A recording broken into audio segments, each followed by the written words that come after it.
In today's video, I'm going to teach you how to switch profiles on MetaTrader 5.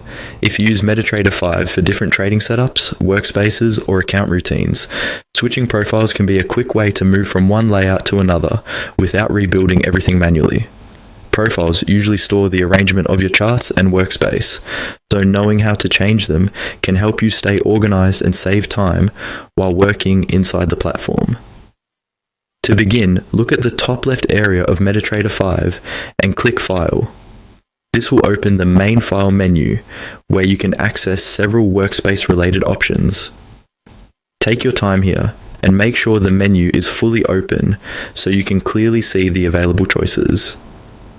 From that menu, select Profiles. When you move over or click on Profiles, MetaTrader 5 will display the list of profiles that are currently available in your platform. This is where you can see the different saved workspace setups you've created or previously used. Now, click the name of the profile you want to load. As soon as you select it, MetaTrader 5 will switch to that profile and update the workspace based on its saved layout.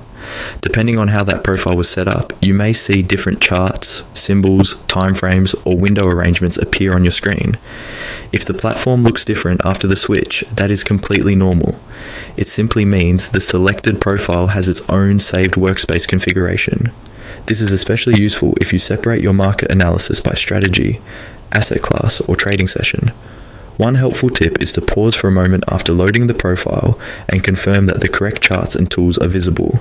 That way you can make sure you're working in the intended setup before continuing with your analysis or trading tasks. So, to quickly recap, open File, choose Profiles, and then click the profile name you want to load. That's all it takes to switch profiles in MetaTrader 5. Once you get used to this feature, moving between different trading environments becomes much faster and more convenient. It's a simple function, but it can make your workflow much smoother, especially if you rely on multiple chart layouts throughout the day. Thanks for watching, and I'll see you in the next video.